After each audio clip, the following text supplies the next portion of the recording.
kami baru selesai melakukan rapat DEN khusus membahas tentang dinamika global yang terkait dengan energi. Alhamdulillah rapat kami cukup alot membahas selama 2 jam dari jam 2 tadi, dan kami melakukan rapat DEN perdana atas arahan Bapak Presiden dengan melihat berbagai perkembangan yang ada. Alhamdulillah teman-teman semua, kita tahu bahwa Selat Hormuz sekarang lagi ditutup akibat dinamika perang antara Israel, Amerika dan Iran. Dan ini dampaknya tidak hanya pada dampak perang tapi juga berdampak pada energi global. Kita tahu bahwa di Selat Hormuz itu melewati kurang lebih sekitar 20,1 juta barel per day. Jadi Selat Hormuz itu supply global itu 20,1 juta barel per day.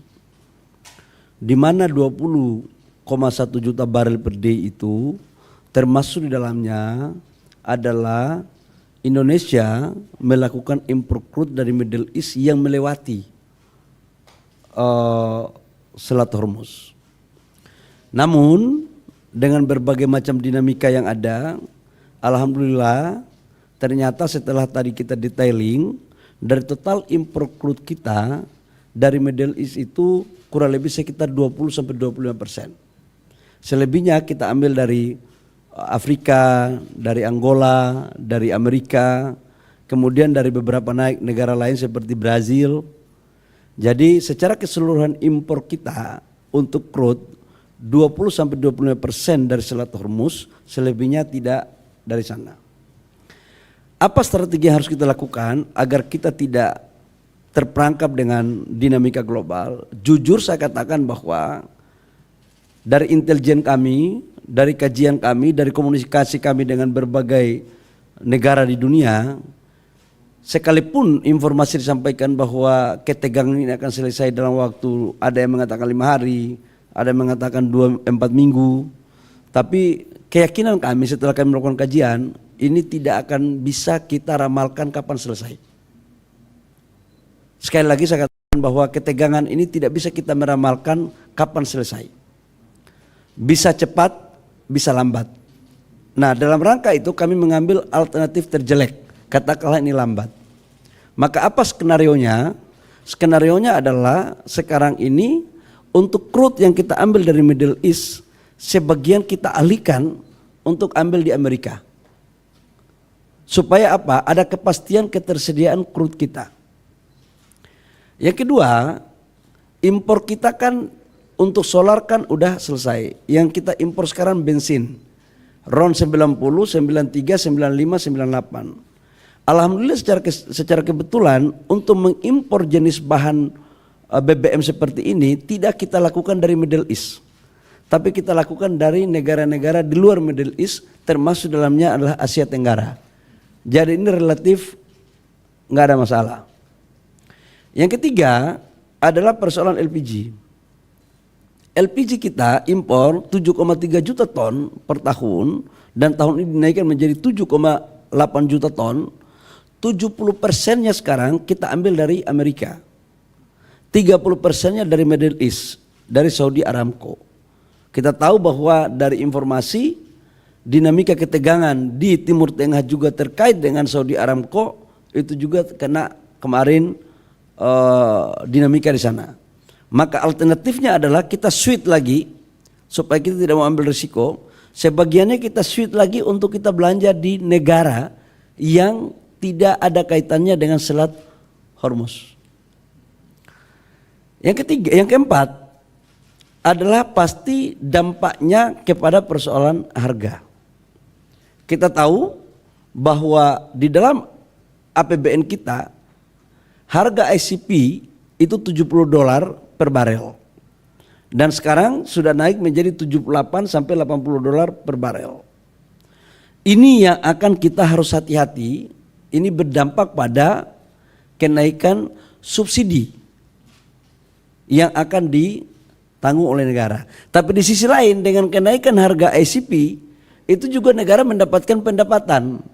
Karena kan kita berkontribusikan kurang lebih sekitar 600.000 barel sampai 600.000 lebih barel per day. Nah, selisih ini yang sedang kita hitung.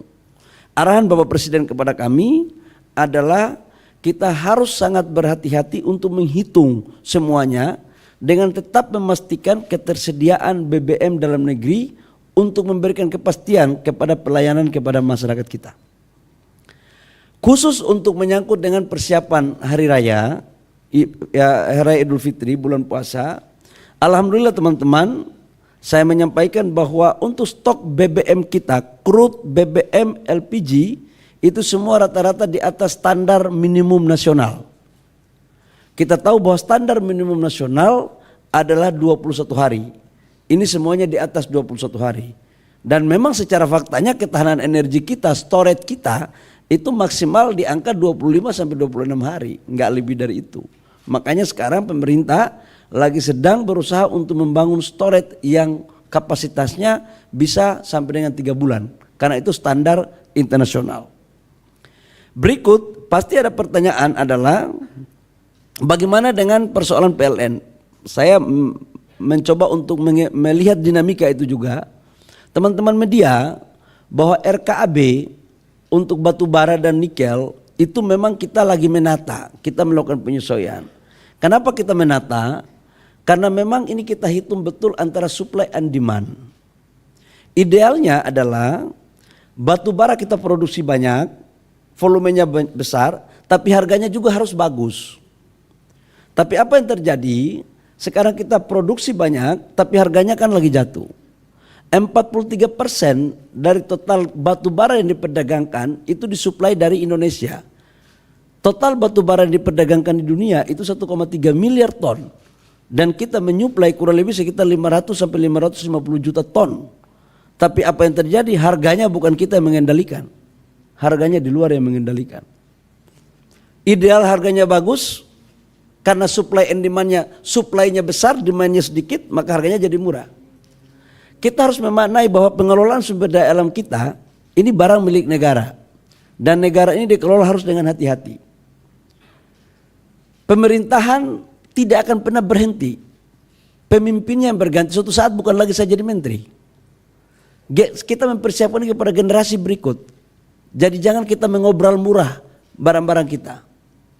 Nah, kaitannya dengan itu, dengan kita melakukan penataan terhadap RKAB, dengan memprioritaskan untuk memaksimalkan memenuhi kebutuhan nasional, termasuk dalamnya adalah kebutuhan PLN. Untuk kebutuhan PLN, teman-teman media dan seluruh rakyat Indonesia, saya memastikan bahwa sampai dengan bulan Maret, April, no issue. Karena kita mengikuti terus perkembangan kebutuhan batubara terhadap PLN. Dengan tetap memperhatikan kualitas dan harga yang ekonomis. Ini yang sekarang kita lagi tata. Tujuannya apa? Agar jaminan pasokan dalam negeri bisa kita pastikan tersedia, tapi juga harga juga bagus supaya pengusaha juga bisa dapat harga yang baik.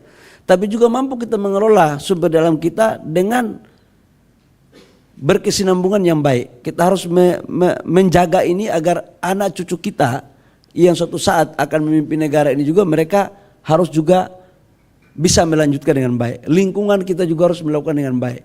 Tidak boleh kita melakukan penambangan dengan jor-joran tanpa memperhatikan nilai yang baik dan lingkungan yang baik.